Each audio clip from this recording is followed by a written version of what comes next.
자, 혹시 이 중에 이번에 국가직 시험 보신 분 있어요? 아, 봤어요? 몇 점 정도 나왔어요? 두 개 틀렸어?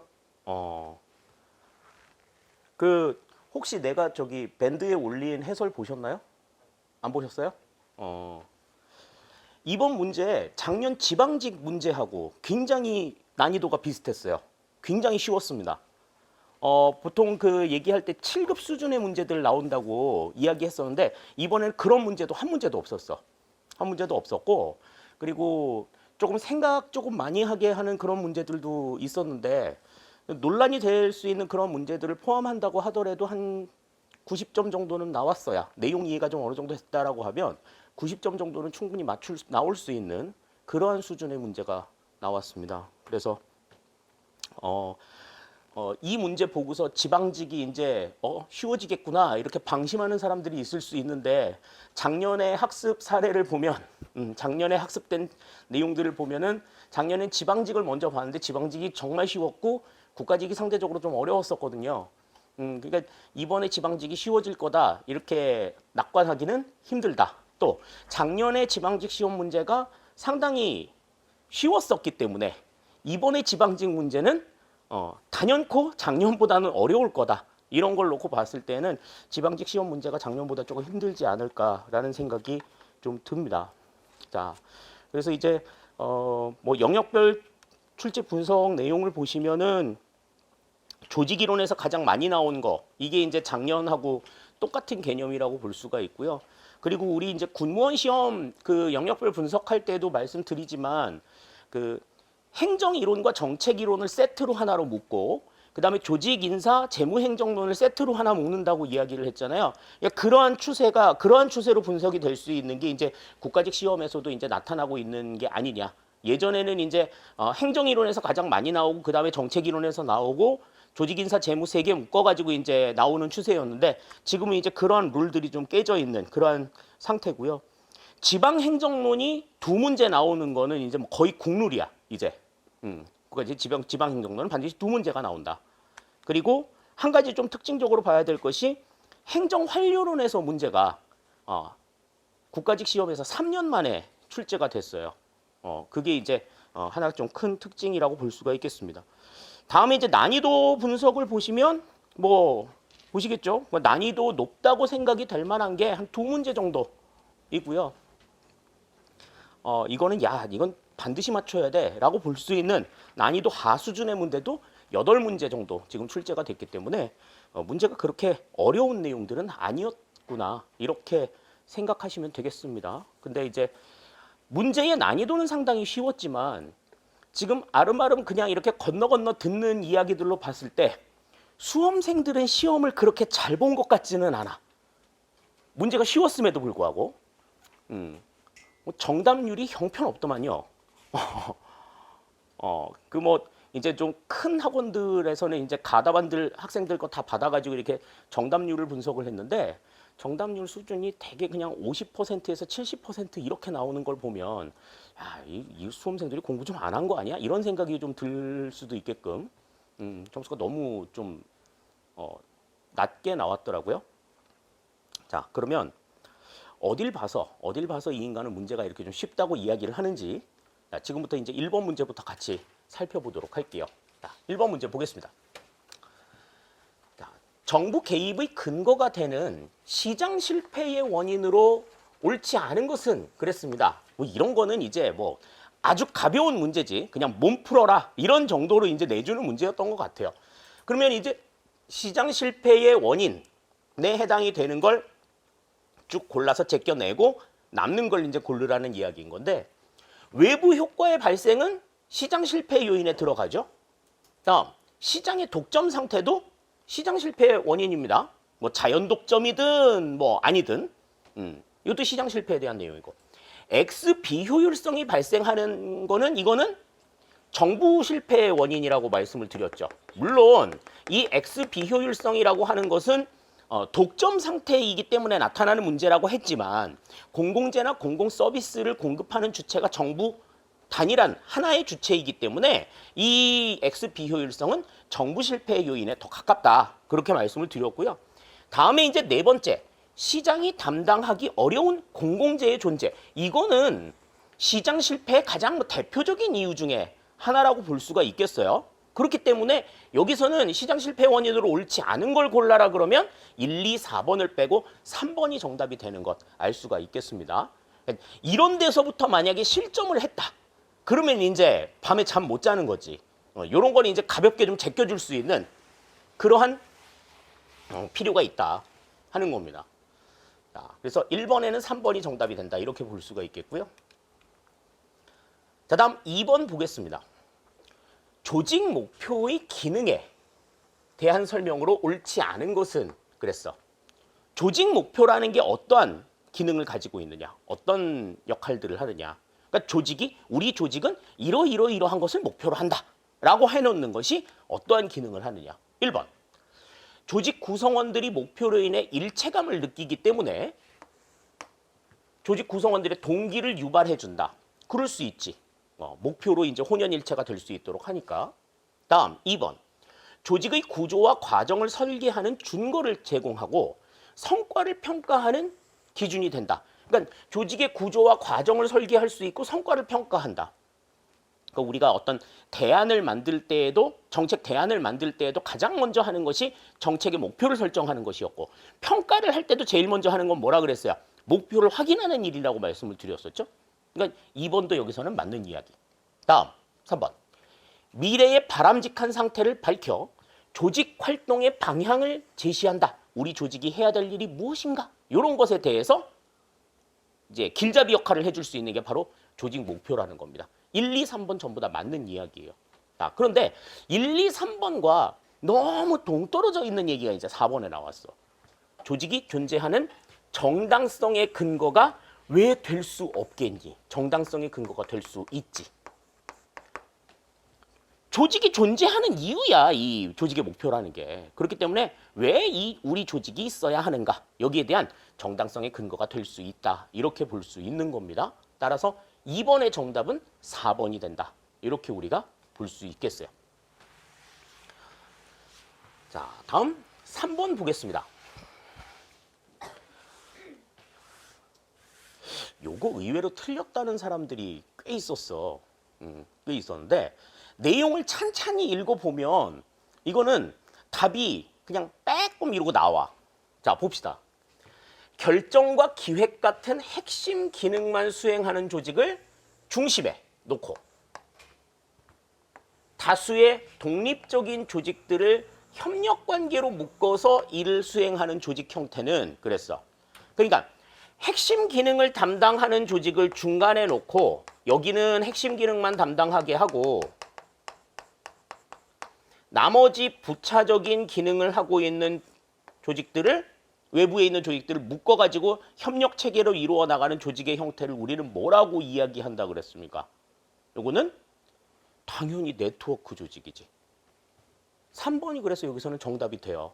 3번이 여기서 정답이 되는데 의외로 태스크포스나 프로젝트 팀이라고 이렇게 쓴 사람들이 되게 많았더라고. 이거는 내용들을 잘 안 읽어본 거죠. 찬찬히 읽어만 봤어도 답이 금방 보이는 건데 왜 어떻게 해서 태스크포스나 프로젝트 팀이라고 생각을 했을까? 근데 이렇게 딱딱 떨어지는 어떤 조직 구조의 모양으로 설명을 안 했기 때문에 그런 게 아닌가라는 생각도 좀 들어요. 그러니까 문제가 만약에 나왔을 때 그 문제를 대충 이렇게 보지 말고 좀 꼼꼼하게 읽어보는 게 사실 시간이 얼마 안 걸려. 시간이 얼마 안 걸리니까 천천히 보더라도 정확히 보는 것이 무엇보다도 중요하다. 어처구니 없는 문제로 실점하는 일이 그만큼 줄어들게 된다는 거죠. 그 점들 생각하시면 되겠습니다. 그래서 3번의 정답은 그래서 3번이 되겠고요. 자, 다음 4번입니다. 근데 뭐 보기가 뭐 8개씩이나 나와 있으니까 이제 막 이런다고 이러는데 내가 늘상 얘기했었어요. 문제에서 이렇게 제시문이 많이 나오면 정답을 위한 어떤 힌트나 정답을 위한 어떤 근거들도 더 많이 노출이 된다라고 생각을 해라. 그러니까 이렇게 많이 나와 있다라고 하면은 그만큼 아, 답을 맞추기는 쉽겠구나라고 생각하고서 덤빌 수 있어야 된다는 거지. 읽기가 귀찮아가지고 뭐 대충 찍고 막 숨은 왜 쉬냐 씨 그냥. 자, 그렇게 생각하시면 되겠습니다. 자, 이게 이제 행정통제와 관련된 내용이었는데 3년 만에 이제 행정통제에 대한 문제가 나왔기 때문에 행정환류론의 문제가 나왔기 때문에 굉장히 어려우면 어떡하나 그랬지만 의외로 문제가 쉬웠어. 자, 행정부에 대한 외부 통제에 해당하는 것만을 모두 고르면 그랬어. 자, 외부 통제, 그러니까 행정 통제는 크게 이제 외부 통제와 내부 통제로 구분을 한다 그랬는데 이 기준은 뭐였어요? 통제의 주체가 행정부 내부에 있느냐, 행정부 밖에 있느냐. 요거에 따라 가지고 외부 통제와 내부 통제가 구분이 된다고 얘기했지. 그러면 각각 지금 기역부터 이응까지 나와 있는 8개의 조건문 가운데 주어가 행정부 안에 있으면 내부 통제고 밖에 있으면 외부 통제겠지. 자, 그럼 주어 봅시다. 기역. 행정안전부의 각 중앙행정기관 조직과 정원 통계. 자, 요거는 내부 통제지. 다음 2번. 니은. 국회의 국정조사. 국회는 외부잖아. 외부 통제. 다음 디귿. 기획재정부의 각 부처 예산안 검토 및 조정. 기획재정부니까 이건 행정부처죠. 내부 통제야. 다음 리을. 국민들의 조세 부과 처분에 대한 취소 소송. 국민들이 야 이거 취소해라고 얘기하는 거지. 이것도 외부 통제에 해당이 된다. 다음 국무총리의 중앙행정기관에 대한 기관평가. 국무총리니까 이것도 행정부 안에 있으니까 이제는 이거는 내부 통제가 되겠죠. 다음 비읍. 환경운동연합의 정부 정책에 대한 반대. 환경운동연합은 시민단체지. 시민단체니까 이것도 외부에서 이루어지는 통제라고 볼 수가 있는 거고. 다음 시옷. 중앙행정기관장의 당해기관에 대한 자체평가. 중앙행정기관장이니까 이거는 당연히 내부 통제에 해당이 된다. 이렇게 볼 수가 있고요. 이응. 언론의 공무원 부패 보도. 언론에서 통제하는 내용이니 이것도 외부 통제가 되겠죠.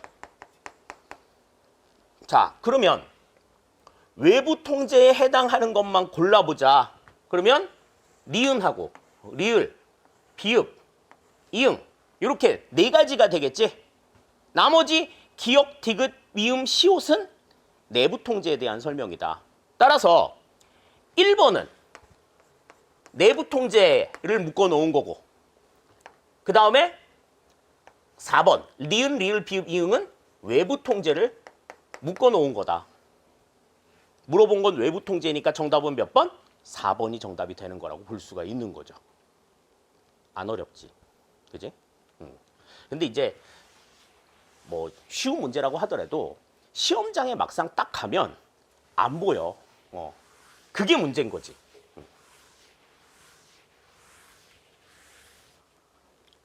자, 다음 5번 보겠습니다. 우리나라 지방자치단체의 권한으로 옳지 않은 것은 그랬습니다.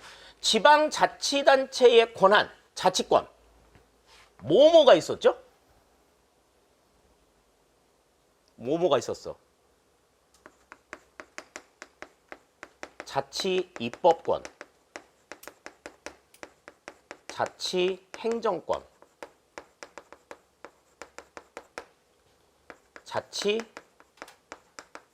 자치조직권,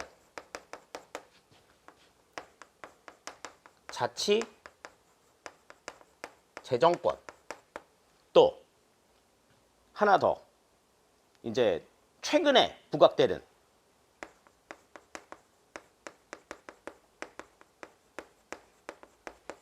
자치경찰권까지 이렇게 5개 정도 생각할 수 있겠는데 이 자치경찰권은 이제 주목을 받기 얼마 안 돼서 그런지는 몰라도 지금 이 보기에는 나타나 있지 않아요. 자, 그러면 1번부터 봅니다.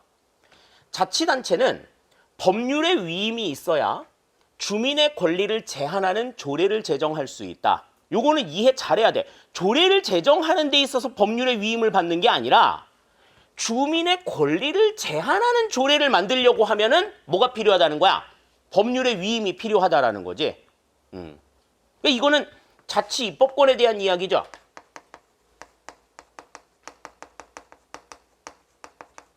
조례 제정과 관련된 내용이니까 1번은 맞는 이야기가 되겠고요.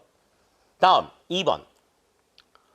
지방자치단체는 주민의 복지 증진과 사업의 효율적 수행을 위하여 지방공기업을 설치 운영할 수 있다. 자, 지방공기업을 설치 운영한다라고 하는 건 필요한 조직을 구성한다는 얘기지. 그래서 이거는 자치 조직권과 관련이 있는 내용이 되겠고요. 그 다음 3번.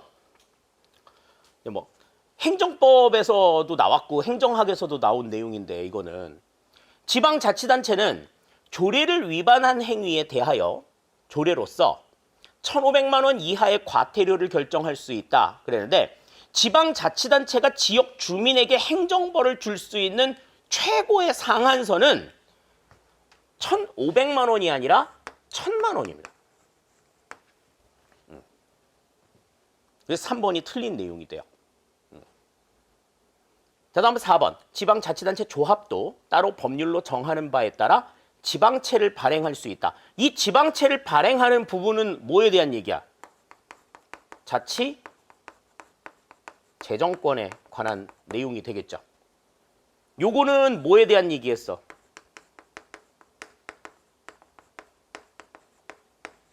자치 행정권과 관련된 내용이다. 이렇게 우리가 생각을 하실 수 있겠습니다. 자, 그래서 옳지 않은 걸 골라라 라고 이야기를 했기 때문에 여기서는 3번이 정답이 되는 걸 알 수가 있어요. 그래서 지방자치단체에서 행정벌을 주는 최고의 상한선은 과태료 1,000만 원까지다. 1,500만 원이 아니다 라고 하는 것 다시 한번 기억해 주시면 좋을 것 같아요. 자, 다음 6번입니다. 근무성적 평정 과정상의 오류와 완화 방법에 대한 설명으로 옳지 않은 것은 그랬습니다. 옳지 않은 것. 자, 근무성적 평정상의 오류는 어떠한 내용들이 있고 그게 무슨 의미를 가지고 있다라고 하는 것 좀 정리를 해두자고 얘기를 했었고, 또 분포상의 오차, 분포상의 오류와 관련된 내용들에 대해서는 강제 배분법으로 해결을 할 수 있다라는 설명도 했었잖아요. 자, 그러면 그와 연관해가지고 이제 내용들을 한번 봅시다. 1번 보죠. 일관적 오류는 평정자의 기준이 다른 사람보다 높거나 낮은 데서 비롯되며 강제 배분법을 완화 방법으로 고려할 수 있다. 그러니까 평정자 중에 한 사람이 다른 사람들하고 이렇게 그 기준을 맞추지 않고 지나치게 높거나 낮기 때문에 발생하는 오류들, 뭐 이런 것들이 이제 일관적 오류에 해당이 되는데, 그렇게 기준이 높거나 낮은 상황이 발생을 한다라고 하면은 고르게 분포가 되기 어렵기 때문에 이 강제 배분법을 방법으로 사용을 할 수가 있다. 이거는 맞는 이야기가 됩니다. 그러니까 우리가 그때 그 분포상의 오류, 뭐 관대화 경향이라든지 엄격화 경향이라든지 집중화 경향이라든지 이런 것들이 강제 배분법을 통해서 완화가 될 수 있다고 얘기를 했는데, 그것 이외에도 이제 분포상의 오류를 낼 수 있는 여러 가지 요소들, 일관적 오류도 이제 거기에 해당이 되는 내용이 되겠죠. 1번은 맞는 이야기입니다. 다음 2번. 근접 효과는 전체 기간의 실적을 같은 비중으로 평가하지 못할 때 발생하며, 그러니까 근접 효과는 어떤 효과야? 가장 최근의 효과에 집중하는 이 같은 상황이지, 전체적인 맥락들을 살펴보지 않고 가장 최근의 결과에만 집중하게 되는 이러한 상황들. 그러니까 이거는 전체 기간의 실적을 같은 비중으로 평가하지 못하는 상황이다. 맞는 이야기죠. 최초 효과도 마찬가지야. 최초 효과도. 그러니까 어디에다가 중심을 뒀느냐에 따라 가지고 다르게 나타날 수 있다라는 거죠. 그래서 이렇게 시점상, 시간상의 착오가 발생을 했을 때에는 중요 사건 기록법을 완화 방법으로 고려할 수 있다. 그러니까 가장 중요한 어떤 이슈가 있었던 사건이 언제 있었다라고 하는 것을 그 사건에 집중할 수 있도록 주요한 사건들을 기록해 두게 되면 최근의 효과에만 집중할 수 있는 상황들을 막을 수 있다. 이렇게 우리가 이야기할 수 있는 거죠. 자, 다음 3번. 관대화 경향은 비공식 집단적 유대 때문에 발생하며, 다시 말해서 사적인 유대 관계 때문에 이 관대화 현상은 나타나게 된다라는 거야. 실제보다 좀 더 너그럽게 점수를 주는 이러한 방법인 거죠. 자, 평정 결과의 공개를 완화 방법으로 고려할 수 있다. 그랬어. 자, 평정 결과를 공개했어. 평정 결과를 공개한다는 얘기는 뭐예요?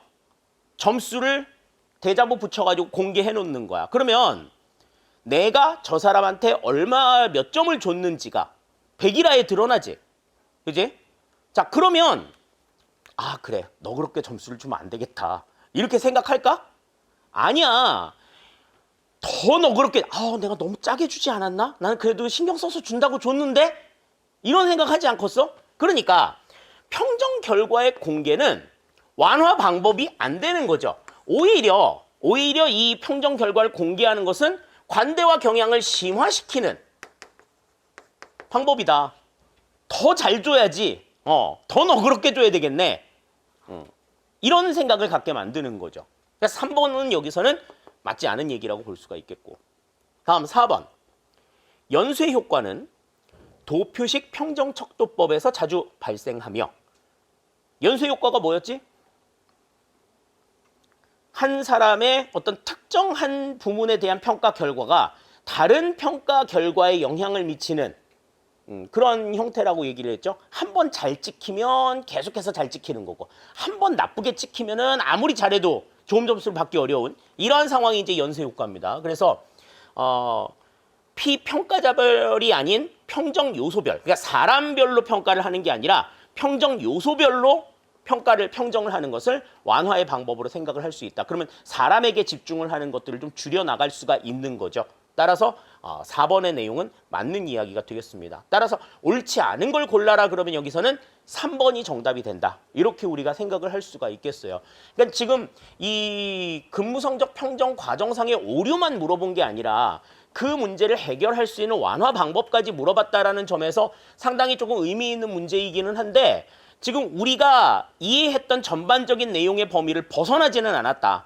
그 부분들을 생각하시면 이 문제도 그렇게 답을 찾기가 힘든 문제나 그런 건 아니었던 걸로 보입니다. 6번의 정답은 3번이 된다. 이렇게 우리가 볼 수 있겠어요. 자, 다음 7번입니다. 테일러의 과학적 관리론에 대한 설명으로 옳지 않은 것은 그랬습니다. 그러니까 테일러 같은 경우에는 이 조직의 관리를 과학적으로 해야 한다. 주먹구구식으로 하지 않고 과학적으로 해야 된다라고 하는 과학적 그 조직 관리의 필요성을 처음으로 제시한 사람이 바로 이 테일러죠. 그래서 그러면 그 과학적 관리론에서 강조가 되는 거는 뭐였어? 인간은 어디에 집중한다?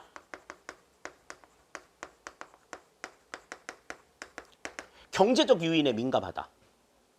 그래서 경제적인 욕구를 충족시켜주면 안 할 일도 한다. 돈 더 주면 한다. 싫어요. 그래도 돈 더 주면 한다. 그래서 이 경제적 유인에 민감한 인간들을 이용해가지고 추구하는 성질이 뭐예요? 추구하는 성질이.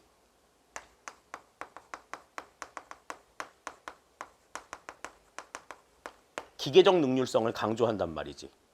이게 이제 그 엘튼 메이오의 인간관계론이 등장을 하면서 이제 깨지게 되죠. 자, 그 내용들을 이제 놓고서 옳지 않은 걸 보자 하는 겁니다. 1번. 관리자는 생산 증진을 통해서 노사 모두를 이롭게 해야 한다. 생산량이 늘어나는 게 모두에게 이로운 거라는 거지.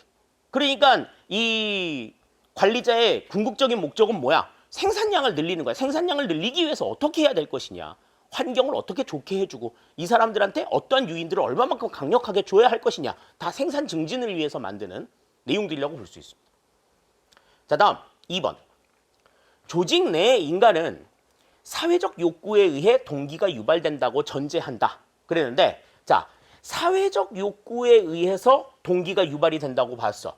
테일러는 아까 뭐라고? 과학적, 경제적 요인에 의해서 동기가 유발이 된다고 봤는데, 지금 여기서는 사회적 욕구에 의해 동기가 유발이 된다고 전제한다. 이 얘기는 어디에서 나오는 설명이야? 이게 이제 인간관계론에서 주장하는 설명이 되겠죠? 인간관계론에서 나오는 이야기가 되겠다. 따라서 2번이 여기서는 옳지 않은 내용인 것 같고요. 다음 3번. 업무와 인력의 적정한 결합은 노동자가 아닌 관리자에 의해 결정되어야 한다. 그렇지. 그러니까 관리자가 모든 것들을 다 컨트롤할 수 있어야 된다라고 이야기를 하는 거고. 다음. 업무 수행에 관한 유일 최선의 방법을 찾기 위해 동작 연구와 시간 연구를 사용한다. 이것도 맞는 이야기가 되겠습니다. 그러니까 여기서는 지금 2번의 내용이 틀린 내용이다. 이렇게 우리가 볼 수가 있어요. 그러니까 이것도 이제 테일러의 과학적 관리법하고 그 이후에 나왔던 인간관계론의 차이, 요거를 이제 분명하게 구분을 하셨다라고 하면 쉽게 얘기를 찾을 수 있는 그러한 내용들이다. 그러니까 사회적 욕구라고 했을 때 벌써 이렇게 띵 하고 느낌이 왔었어야 돼. 정답이 그래서 여기서는 2번이 된다. 이렇게 볼 수 있겠습니다. 다음 8번 볼게요. 신공공관리와 뉴 거버넌스에 대한 설명으로 옳은 것은 그랬습니다. 이 신공공관리와 뉴 거버넌스에 대한 내용은 우리 그 기본서에서 두 개의 내용을 표로 비교한 것들이 있었어요. 그 표에서 문제가 다 나왔어. 자, 그러면 봅시다. 1번. 뉴 거버넌스가 상정하는 정부의 역할은 방향 잡기이다. 그랬는데, 자, 정부의 역할에 대해서 신공공관리론이 주장한 게 뭐였어요? 신공공관리론이 주장한 게. 그게 방향 잡기였지. 자, 그러면 뉴 거버넌스에서 강조한 건 뭐야?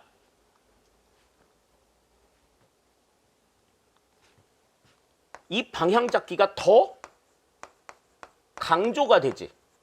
신공공관리론보다 더 강조된 방향 잡기란 말이지. 그러니까 더 강조가 됐든 덜 강조가 됐든 방향 잡기잖아. 그러니까 일단 1번은 맞다고 봐야죠. 네. 자, 다음 2번. 신공공관리의 인식론적 기초는 공동체주의이다. 그랬는데 이 공동체주의는 뉴 거버넌스에서 주장하는 인식론적 기초예요. 그러면 신공공관리에서 주장하는 인식론적 기초는 뭐야? 이거는 신자유주의가 되겠죠. 신자유주의. 그러니까 표의 내용이 이제 머릿속에 있다라고 하면 이런 것들을 찾아내는 게 어렵지 않을 겁니다. 다음 3번. 신공공관리가 중시하는 관리 가치는 신뢰이다. 그랬는데 이 신뢰 역시도 뉴 거버넌스에서 강조가 되는 가치이다. 자, 그러면 신공공관리에서 주장하는 가치는 뭐야? 신공공관리는 뭐를 중요하게 생각해? 뭘 중요하게 생각해?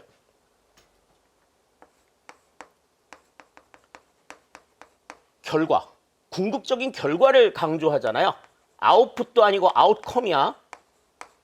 궁극적인 결과를 강조한다. 요거 이제 생각하셔야 되겠고요. 다음에 뉴 거버넌스의 관리 기구는 시장이다. 그랬는데 이 시장은 신공공관리론에서 강조가 되는 내용이죠. 신공공관리론의 관리 기구가 시장이고 뉴 거버넌스의 관리 기구는 뭐야? 뉴 거버넌스의 핵심적인 어떤 틀은 뭐를 기반으로 한다? 항상 네트워크를 기반으로 한다. 네트워크, 연결망을 기본으로 한다라고 하기 때문에 여기서는 틀린 얘기다. 따라서 지금 옳은 것을 골라라라고 이야기했으니까 이거는 1번이 정답이 된다. 이렇게 볼 수가 있어요. 1번이 정답입니다.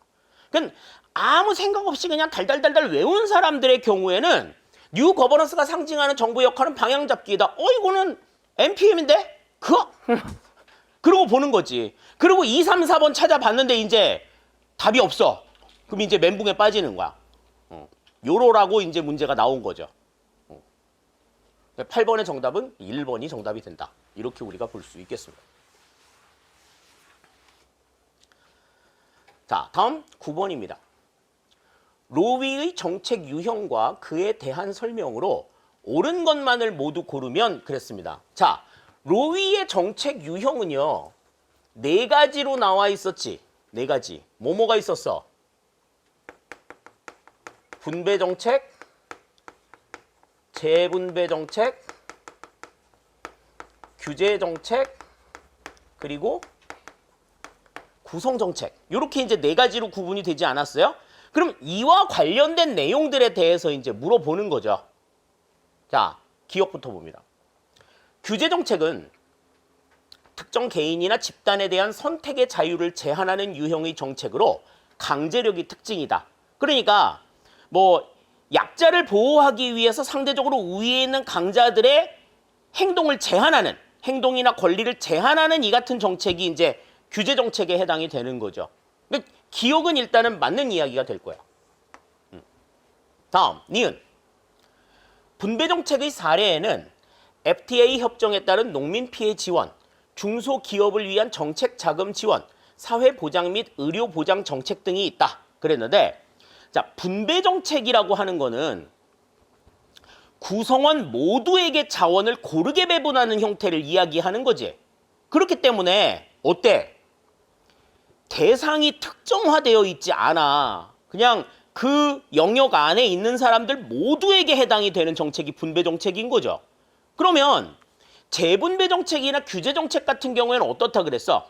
희생 집단과 수혜 집단이 나누어진다고 얘기했지. 그로 인해서 갈등이 발생을 한다는 거는 구성원 모두가 수혜 대상이 아니라는 거야. 그러니까 재분배 정책 같은 경우에, 특히 재분배 정책 같은 경우에는 그 수혜를 입는, 혜택을 보는 대상들이 특정화되어 있다라고 하는 걸 생각하셔야 돼요. 자, 그러면 FTA 협정에 따른 농민 피해 지원, 이거는 수혜 대상이 누구야?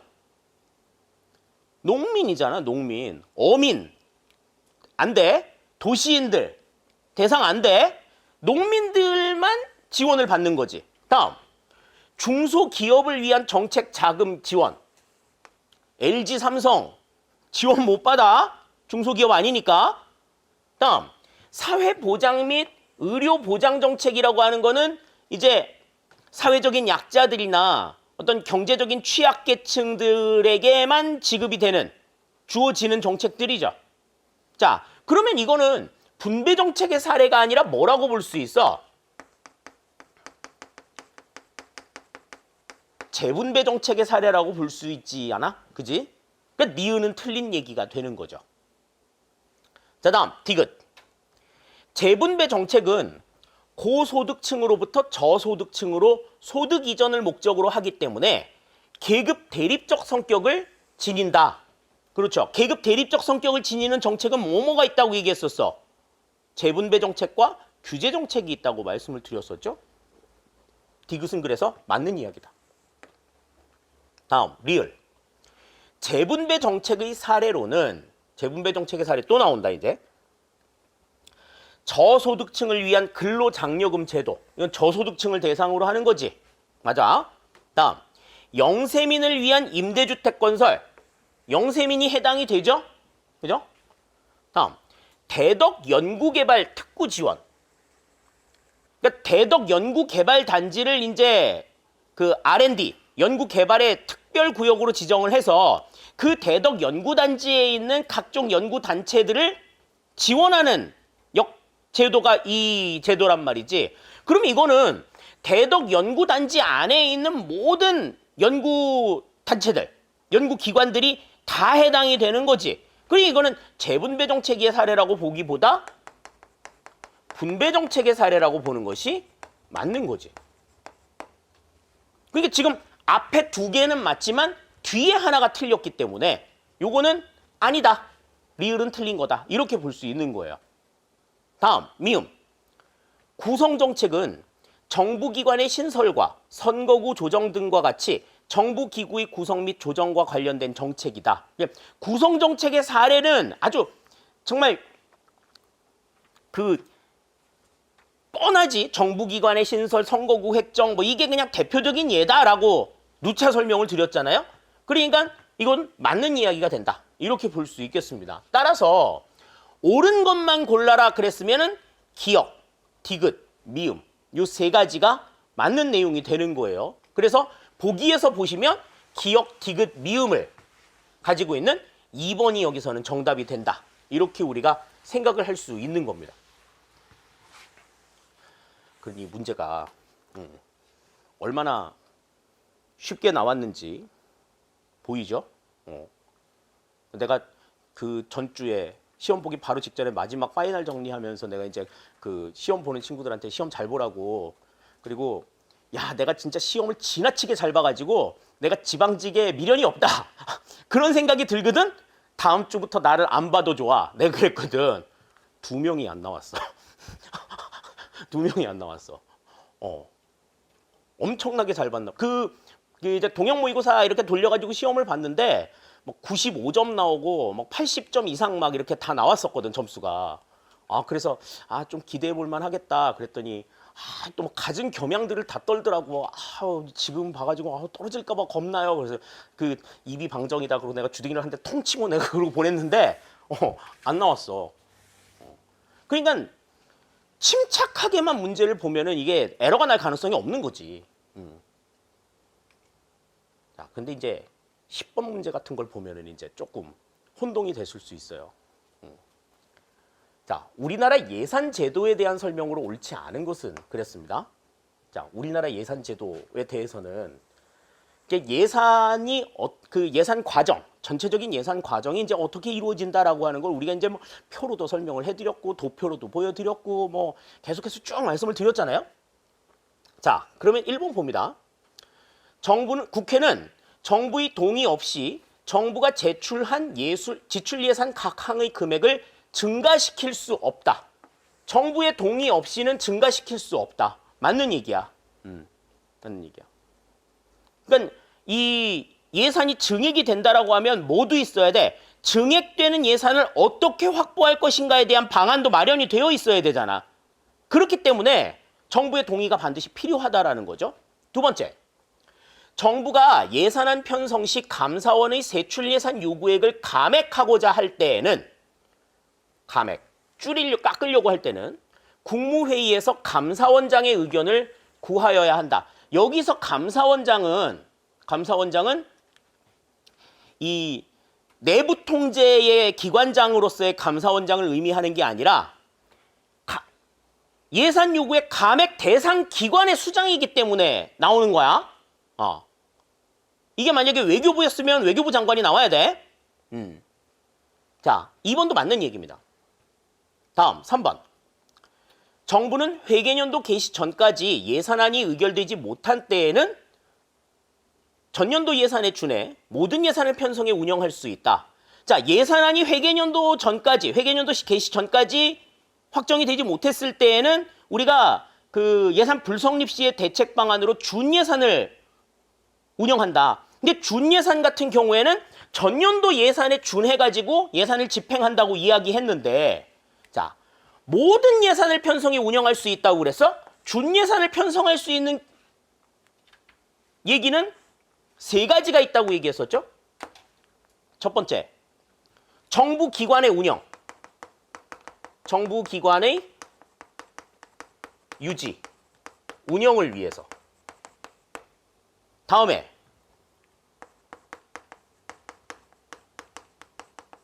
의무 지출 내역의 지출. 그러니까 반드시 의무적으로 지출을 해야 될 내용들에 대해서 준예산을 쓸 수 있고. 3번째는 뭐였어? 계속비였어. 계속비. 요 3가지에 한해서만 쓸 수 있다.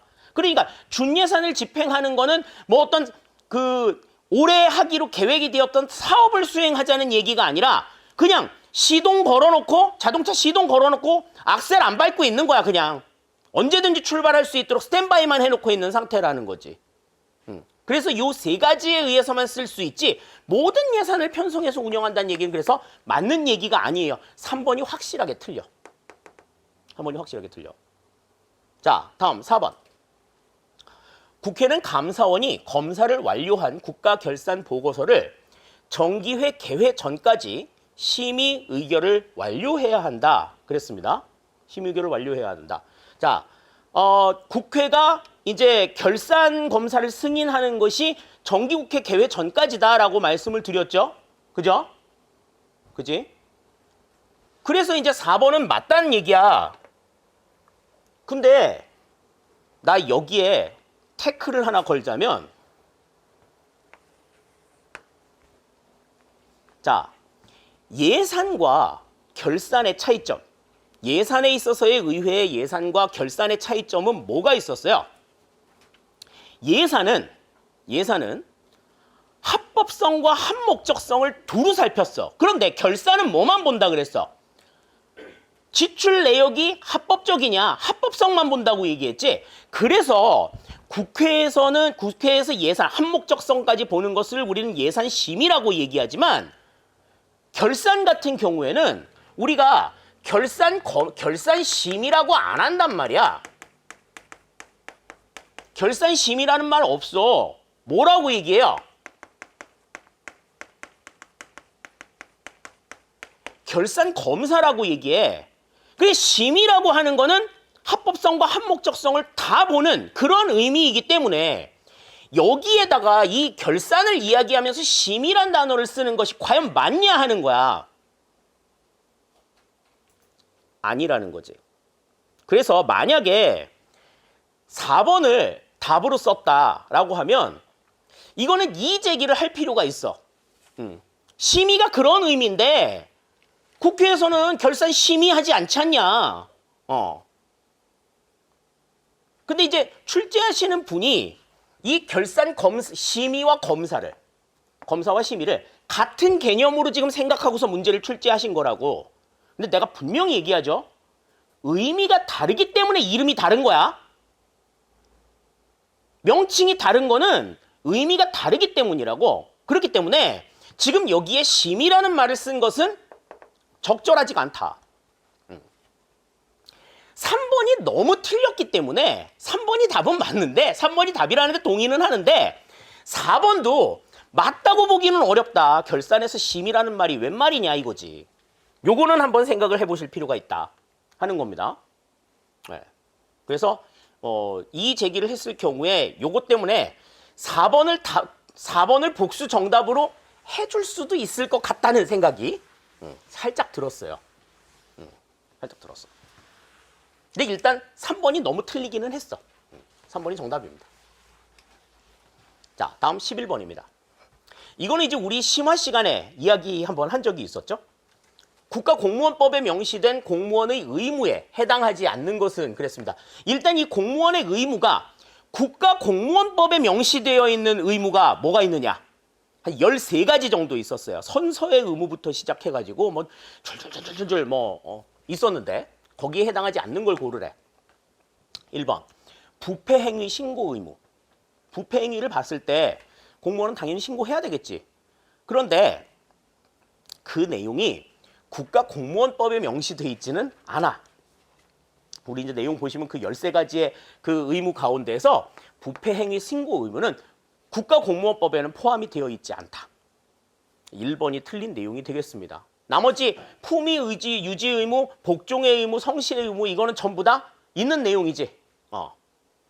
그럼 어떤 친구는 그랬더라고. 복종의 의무라는 얘기를 들으니까 너무 우악스럽고 억세 보여서 아닌 것 같아가지고 이걸 썼어요. 그렇게 얘기하는데 공부 한 개도 안 한 거죠. 네. 나 공부 안 했어요. 이렇게 자랑을. 야, 그렇게 또 그렇게 고상하게 하더라 또. 자, 11번의 정답 1번이 되겠습니다. 자, 12번입니다. 올해 나왔던 국가직 문제 가운데에서 제일 잘 나온 문제 같아. 제일 잘 나온 문제 같아. 단순하게 암기해가지고는 이제 대응이 안 된다라는 거야. 이제 머리를 좀 굴려야 된다라는 거지. 어떻게 머리를 굴려야 되는지 지금 봅시다.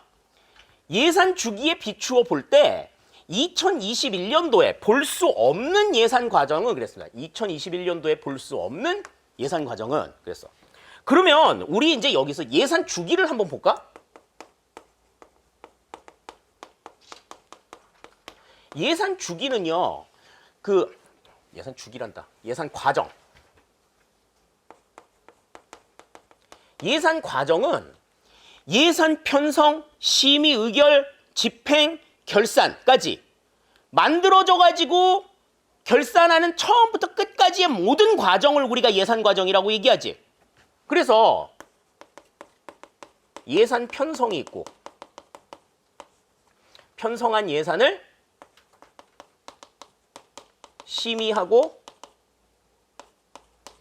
의결하고 이렇게 해서 결정이 된 예산을 집행하고 집행이 된 내역을 결산하잖아. 자, 그런데 우리 이제 이렇게 설명했었어. 이 예산이 집행이 되는 이 시점을 기준으로 해가지고 요 예산, 요 년도에 집행을 해야 될 예산을 편성하고 심의 의결하는 것은 언제야? 그 집행년도 한 해 전에 하고 다음에 어떻게 하자? 결산하는 건 결산은 언제 하자? 집행이 된 다음 해에 하자. 이렇게 얘기했잖아. 기억나죠? 자, 그러면 지금 문제에 나와 있는 대로 2021년도에 볼 수 없는 거라고 얘기했으니까 2021년도에 볼 수 있는 예산 과정이 뭔지를 한번 보자고. 자, 우선 첫 번째 2020년 예산의 결산이 2021년도에 있겠지. 다음에 두 번째 2021년 예산에 집행이 있을 거야. 당해년도니까. 다음 2022년도 내년도 예산의 편성, 심의, 의결이 2021년도에 있겠죠? 그지? 자, 그러면 이 내용을 바탕으로 해서 이제 내용을 보자고.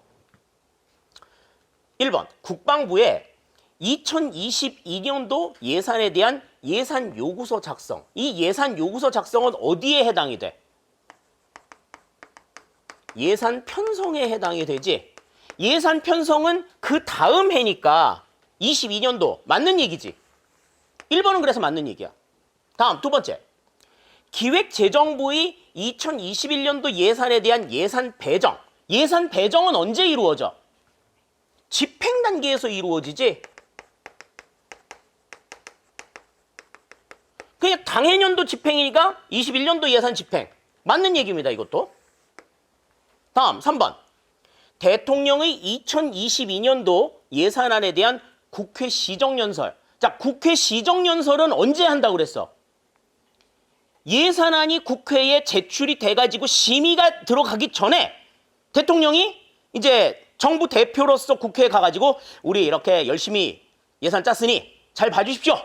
이렇게 얘기하는 거잖아. 그러니까 이 국회 시정연설은 예산 심의가 들어가기 바로 직전에 심의 단계 개시를 알리는 하나의 신호탄이 될 수 있는 거니까 이것도 2022년도의 예산 심의니까 볼 수 있는 거지. 자, 다음. 그러면 이제 4번이 안 보인다는 건데 감사원의 2021년도 예산에 대한 결산검사 보고서 작성. 결산검사 보고서 작성은 이거는 결산과 관련된 내용이죠. 그러니까 결산과 관련된 내용이 2020년도 걸 봐야 되는데 2021년도 거를 본다고 얘기하는 거니까 이게 말이 안 되는 거지. 자, 그러니까 이거는 2021년도에 하려고 하면 2020년도가 돼야지 맞는 이야기고 2021년도 예산에 대한 결산검사 보고서 작성은 언제 해? 2022년도에 한다. 이거는. 자, 그래서 틀린 게 몇 번이에요? 4번이 틀린 거야. 4번이. 그 단순하게 암기해가지고는 이런 문제 풀 수 없는 거죠, 이제는. 그러니까 생각을 좀 해야 돼. 생각을 좀 해가지고 답을 맞출 수 있는 그러한 문제였어. 그러니까 쉽게 나왔다고 하더라도 가장 그래도 난이도가 높은 수준에 해당이 되는 그러한 문제다. 이렇게 우리가 볼 수 있는 거죠. 12번의 정답은 그래서 4번이 되겠습니다. 다음 13번. 와우. 자, 이 문제는 이제 우리가 기본서에서 내용 풀 때도 거기에 대해서 말씀드렸었죠. 국가재정법상 추가 경정 예산안 편성이 가능한 사유에 해당하지 않는 것은 그랬어. 추가 경정 예산 같은 경우에는 편성 횟수에는 제한이 없지만 편성 사유에 대해서는 세 가지로 나누어져 있다라고 말씀을 드렸었죠. 일단 첫 번째, 전쟁이나 대규모 재해가 발생한 경우. 맞는 얘기. 다음, 경기 침체, 대량 실업 등 경기 침체나 남북 관계 등의 변화, 대량 실업과 같은 국가의 어떤 중대한 변화가 발생할 우려가 있을 때를 얘기하는 거야. 그러니 2번하고 3번도 다 해당이 되는 거죠. 다음 4번. 경제협력, 해외 원조를 위한 지출을 예비비로 충당해야 할 우려가 있는 경우. 이거는 법에 없잖아. 근데 생각해봐. 만약에 내가 이 편성 사유를 몰랐다. 선생님이 그렇게 열강을 하시고 주옥 같은 설명을 해주셨는데 그때 졸아가지고 내가 내용을 못 들었어. 자, 그런데 이제 이 문제가 나왔네.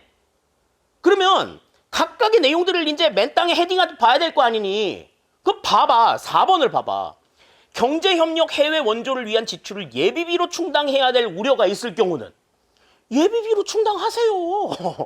그러면 되잖아. 왜 예비비가 있는데 그 예비비 안 쓰고 예산을 따로 편성하냐고. 이런 멍멍이 짓이 어딨어 이게. 말이 안 되는 거야 이거는. 따라서 여기서는 4번이 정답이 된다. 물론 이제 여러분들 같이 성실하게 수업을 잘 들으신 학생들의 경우에는 이걸 딱 봤을 때 그냥 옥석을 싹싹싹싹 가리고 내용들을 안 봐도 그냥 답이 그냥 통 나왔겠지만 그렇지 않은 사람들을 위해서 말씀드리는 거예요. 자, 13번의 정답은 4번이 되겠습니다. 그 다음 14번입니다. 공기업에 대한 설명으로 옳지 않은 것은 그랬습니다. 자, 공기업. 정부가 소유하고 있는 기업이죠. 그래서 여러 가지 종류들이 있다고 말씀을 드렸어요. 뭐 주식회사형 공기업, 시장형 공기업, 준시장형 공기업, 그 다음에 뭐 정부 기업도 있었고, 뭐 여러 가지 이제 공기업에 대해서 설명을 드렸는데 거기에 대한 설명으로 옳지 않은 것을 고르래. 1번. 공공수요가 있으나 민간 부문의 자본이 부족한 경우 공기업 설립이 정당화된다. 그러니까 공공수요, 그러니까 공공재 같은 거지. 민간 자본이 부족하다라고 하니 공공재를 공급하기 위해서 공기업이 있다는 얘기야. 두 번째, 시장에서 독점성이 나타나는 경우 공기업 설립이 정당화된다. 우리 그 시장 실패의 원인 가운데에서 자연 독점 같은 경우에는 이제 문제를 해결하기 위한 정부의 대응 방법으로 뭐가 있었어요? 첫 번째, 독점 기업에 대한 정부의 규제가 있어야 되고, 두 번째는 정부가 직접 공급자로 나서서 소비자들의 선택의 폭을 넓혀줘야 된다. 왜냐하면 자연 독점 상태에서는 다른 공급자들이 시장에 진입하지 않으려고 할 테니까 정부가 그 총대 매야 된다. 그렇게 말씀드렸었잖아요. 그러니까 1번, 2번은 맞는 이야기야. 다음 3번. 전통적인 자본주의적 사기업 질서에 반하여 사회주의적 간섭을 하는 것으로 볼 수 있다. 그랬는데 이렇게 볼 수 있어. 이렇게 볼 수 있는데 이렇게 설명해야 돼 이거? 난 솔직히 이거 보고서 조금 화났거든요. 약간. 자, 공기업은 분명히 말씀드리지만 정부가 기업을 차려가지고 지금 여기에 나와 있는 이러한 시장 실패의 원인들을 교정하기 위해서 시장에 참여하는 거야. 시장에 참여하는 거. 그 시장 논리의 룰을 지키는 거야. 공기업이 참여하는 것 자체가 반칙이 아니라고. 반칙이 아니야. 만약에 공기업을 뭐 세워가지고 시장에 개입을 했다. 개입을 했다라고 하면 이거는 시장 질서를 교란시키는 문제이기 때문에, 그지? 자본주의 시장 질서를 교란시키는 그러한 원인으로 작용을 할 수 있기 때문에 이건 문제가 될 수 있어. 그런데 단순하게 공기업이 시장에 참여하는 것은 이거는 그냥 그 시장의 룰을 지키기 위한 하나의 방편인 거지. 자, 그런데 이 공기업이 존재하고 공기업이 시장에 들어가는 것이 전통적인 자본주의적 사기업 질서에 반한다고 볼 수 있느냐 하는 거야, 이거. 또 그게 사회주의적 간섭이라고?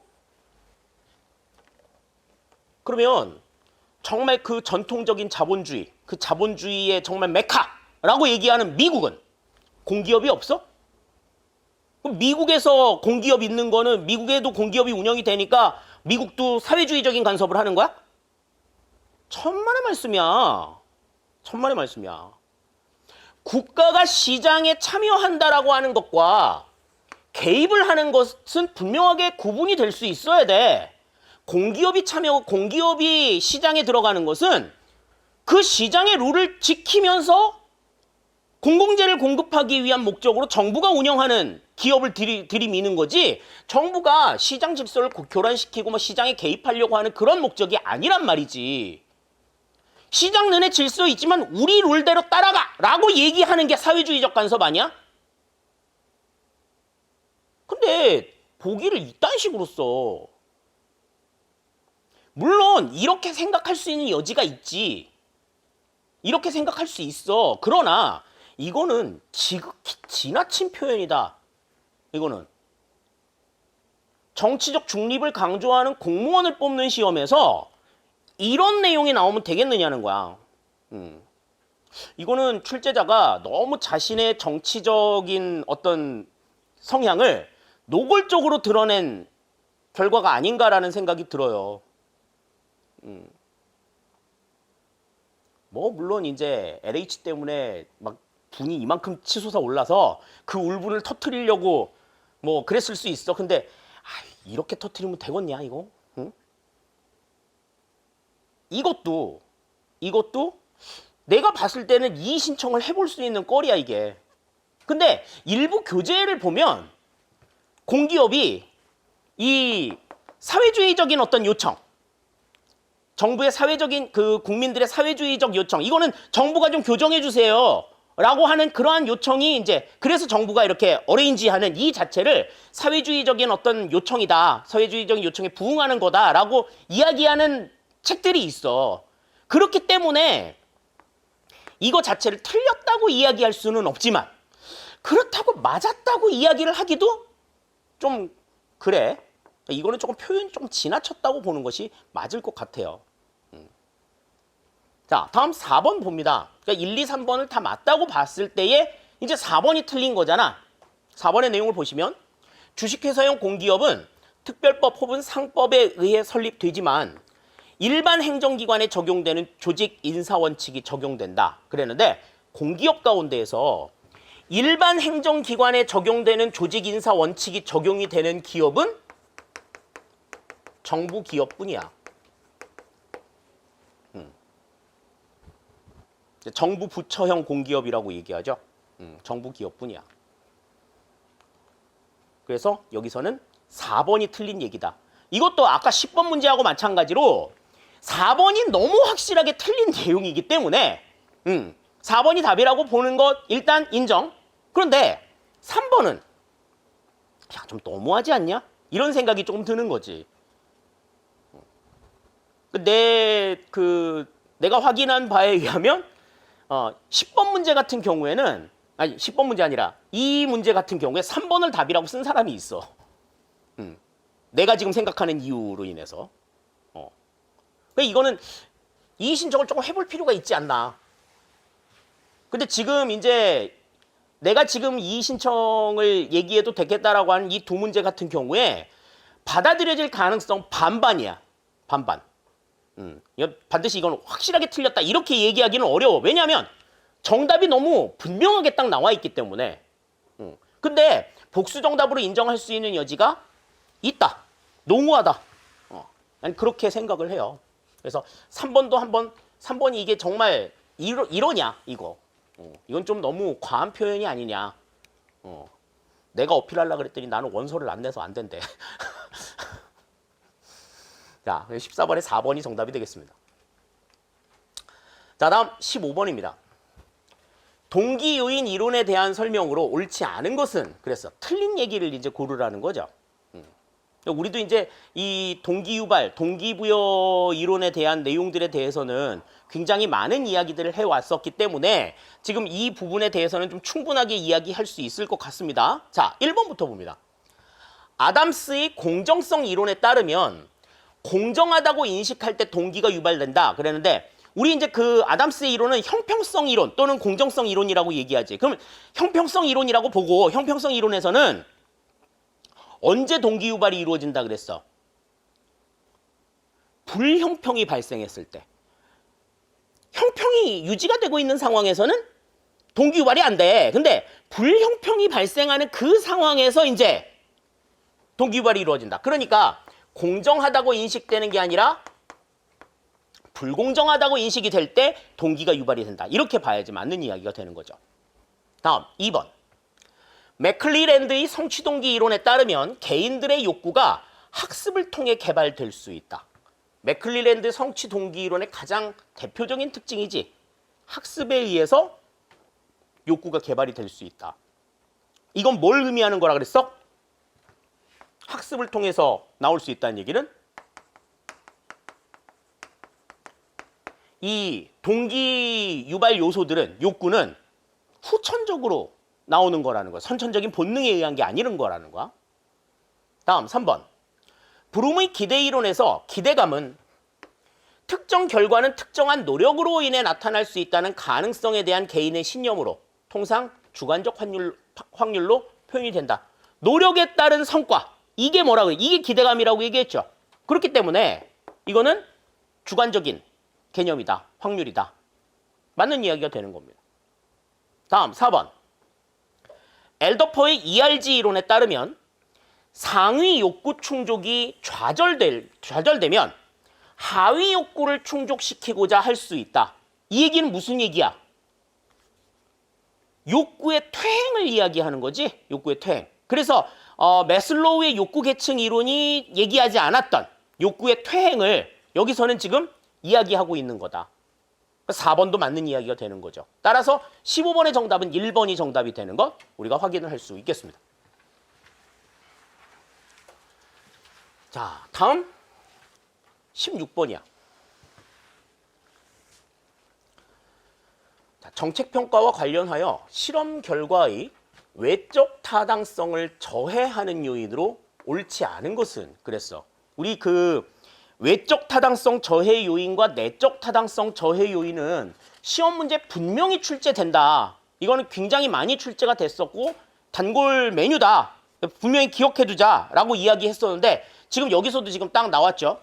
자, 그러면 1번부터 봅시다. 외적 타당성을 저해하는 요인으로 옳지 않은 걸 골라라 그랬으니까 내적 타당성 저해 요인이 아닐까? 그지? 자, 1번. 연구자의 측정 기준이나 측정 도구가 변화하는 경우. 이거는 우리 그 교재에서 측정 도구의 변화로 설명을 드렸었던 내용이죠. 이거는 뭐야? 내적 타당성 저해 요인이야. 이건 내적 타당성을 저해한다. 1번은. 다음 2번. 표본으로 선택된 집단의 대표성이 약할 경우. 이거는 표본의 대표성 약화라고 이야기했었죠. 이거는 외적 타당성을 저해한다.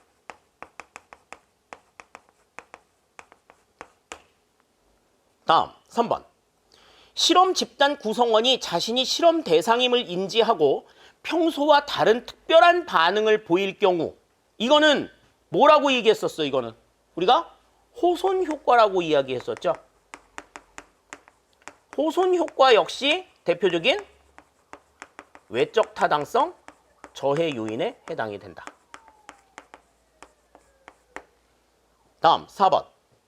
실험의 효과가 크게 나타날 것으로 예상되는 집단만을 의도적으로 실험 집단에 배정하는 경우. 요건 우리가 뭐였어? 이게 크리밍 효과였죠. 우유에서 크림만 쏙 걷어먹는 얌체짓이라고 얘기했지. 그래서 이것도 외적 타당성 저해 요인인데 이 크리밍 효과 같은 경우에는 외적 타당성도 저해하지만 내적 타당성도 함께 저해한다. 그렇게 설명드렸었죠? 자, 그러니까 일단 외적 타당성을 저해하는 요인에 해당이 되는 거는 2번, 3번, 4번이야. 1번은 내적 타당성 저해 요인이기 때문에 해당이 되지 않는다. 이렇게 보시면 되겠습니다. 16번의 정답은 그래서 1번이 정답이 되겠고요. 자, 다음 17번입니다. 우리나라 주민소환 제도에 대한 설명으로 옳지 않은 것은 그랬어. 옳지 않은 것. 자, 1번. 가장 유력한 직접 민주주의 제도이다. 가장 힘 있는 제도라는 거지. 직접 민주주의 제도에 들어가는 게 뭐가 있어요? 세 가지 있지. 주민 발안, 주민 투표, 그리고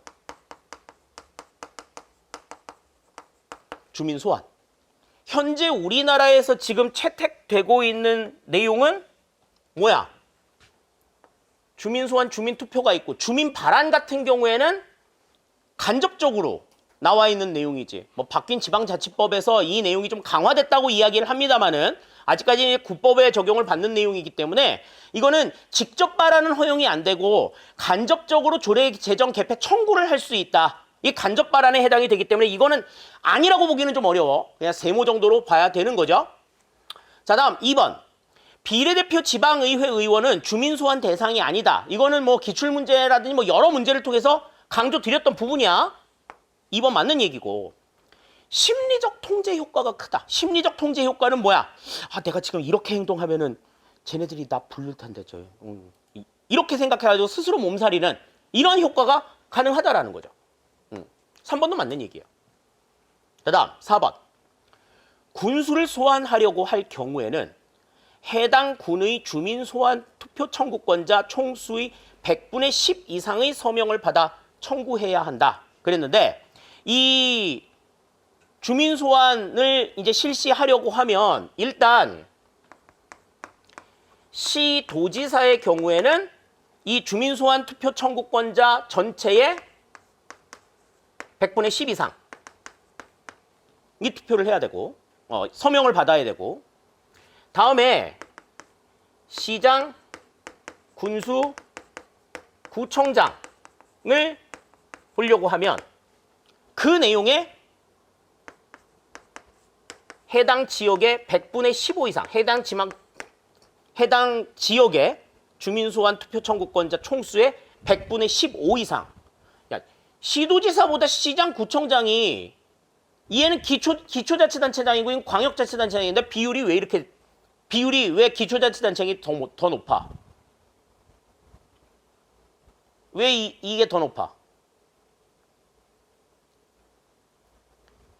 지역이 좁아서 그래. 광역자치단체가 훨씬 넓잖아요. 그죠? 그렇기 때문에 이거는 비율이 조금 더 높은 거야. 이게 비율이 좁기 때문에. 다음에 인구 50만 이상 도시의 경우에는 100분의 20 이상이다. 이것도 과거에 이제 그 국가직 지방직 기출문제에 나왔었던 내용들이에요. 이 내용들도. 그래서 이제 좀 기억을 해둘 필요가 있어. 지금 여기서는 군수가 나왔기 때문에 기초자치단체장이잖아. 그게 100분의 10이 아니라 100분의 15 이상 서명을 받아 청구를 해야 된다 하는 게 맞는 이야기예요. 따라서 17번의 정답은 4번이 된다. 이렇게 우리가 볼 수 있겠습니다. 자, 다음 18번. 신공공서비스론의 특성에 대한 설명으로 옳지 않은 것은 그랬습니다. 우리가 이제 그 내용 정리할 때 항상 말씀을 드렸어요. 신공공서비스론과 신공공관리론은 앞에 신공공이 들어가서 헷갈릴 가능성이 굉장히 높다. 그러니까 요거 구분 잘 해야 된다. 요거 좀 신중하게 잘 봐야 된다 그랬는데 여기서는 서비스야. 자, 그럼 1번부터 보죠. 정부의 역할은 시민에 대한 봉사여야 한다. 맞는 얘기지? 자, 신공공관리로는 뭐였어? 아까 우리 앞에서 봤었지만 방향잡기였어, 방향잡기. 근데 시민에 대한 봉사여야 한다라고 강조를 했고. 다음, 두 번째. 공익은 개인적 이익의 집합체이기 때문에 시민들과 신뢰와 협력 관계를 확립해야 한다. 그랬는데, 자, 공익을 개인적 이익의 집합체라고 본 것이 신공공 서비스론이냐? 아니지. 이거는 뭐예요? 신공공 관리론의 입장인 거지. 자, 신공공 서비스론에서 공익을 뭘로 봤어? 신공공 서비스론에서는 공익을 공유 가치에 대한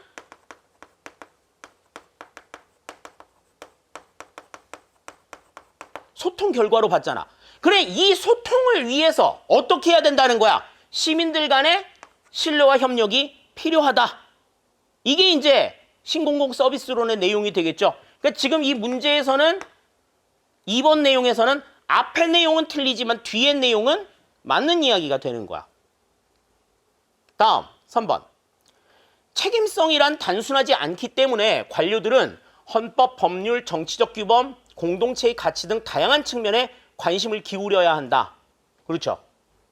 책임이란 단순하지 않다는 걸 인정해라. 7가지 내용 중에 4번째인가 5번째에 있었던 내용이야, 이거. 다음 4번. 생산성보다는 사람에게 가치를 부여하기 때문에 이거 마지막에 나오는 이야기죠. 7가지 원칙 가운데 공공조직은 공유된 리더십과 협력 과정을 통해 작동되어야 한다. 그래서 1, 3, 4번은 다 맞는 이야기인데 2번은 앞에 공익에 대한 개념 자체가 틀린 내용이다. 정답이 그래서 여기서는 2번이 되는 것 우리가 확인을 할 수 있겠습니다. 자, 다음 19번이에요. 공공사업의 경제성 분석에 대한 설명으로 옳은 것만을 모두 고르면 그랬어. 공공사업의 경제성 분석이라고 하는 게 뭐냐 이거. 근데 보기의 내용을 보니 이거는 뭐야?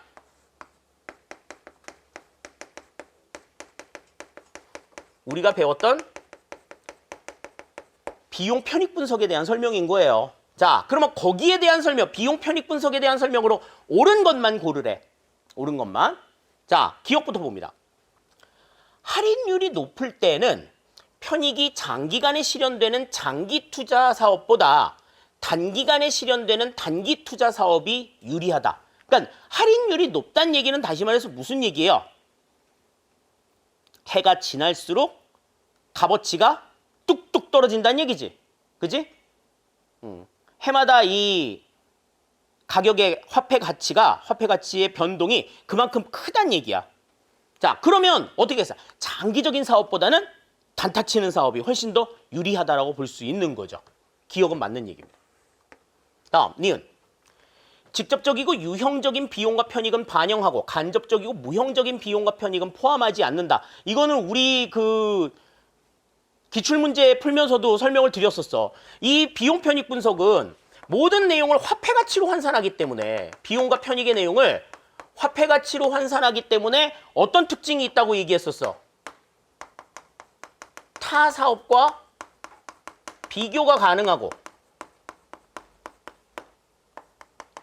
직접적인 요소와 간접적인 요소를 모두 반영할 수 있다. 비용과 편익에 대한 요 말씀 드렸었잖아요. 자, 그러니까 간접적이고 무형적인 비용과 편익은 포함하지 않는다? 아니야, 포함한다야. 니은 틀려. 그래서 다음, 디귿.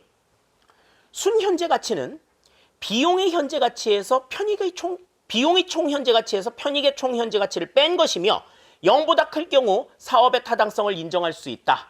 그랬는데, 자, 비용 빼기 편익이란 얘기지. 자, 근데 순현재 가치는 뭐였어? 편익 빼기 비용이죠. 이 위치가 바뀌어 있어야 되지. 편익 빼기 비용이야. 비용 빼기 편익인데 0보다 크려면 비용이 더 크다는 얘기잖아. 몰토당토하는 소리인 거죠. 다음, 리을.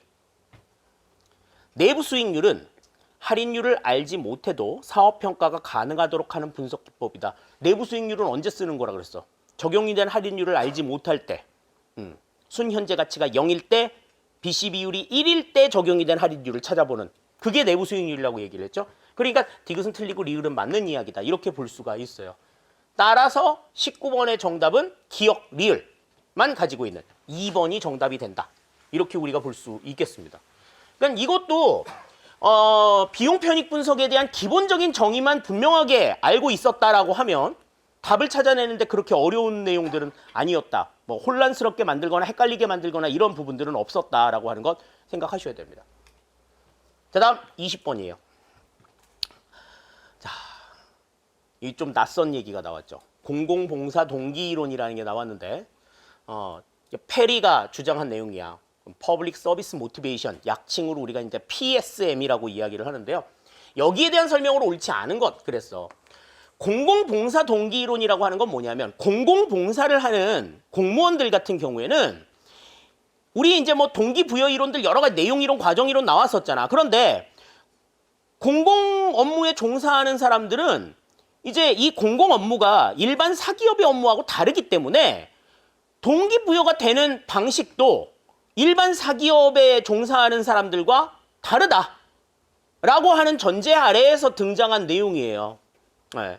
그래서 합리적인 차원, 그 다음에 규범적인 차원, 그리고 감성적인 차원, 요 세 가지의 차원을 바탕으로 해가지고 동기가 부여가 된다. 이렇게 본 내용이 이 공공봉사 동기 이론입니다. 그 내용들을 한번 보죠. 1번부터 보면 공사 부문 간 업무 성격이 다르듯이 공공부문의 조직원들은 동기 구조 자체도 다르다는 입장에 있다. 맞는 이야기야 이거. 다음 두 번째, 정책에 대한 호감, 공공에 대한 봉사, 동정심 등의 개념으로 구성되어 있다. 자, 정책에 대한 호감, 이게 이제 뭐야? 합리적 차원이야. 다음 두 번째, 공공에 대한 봉사, 요게 규범적 차원에 해당이 되는 내용이죠.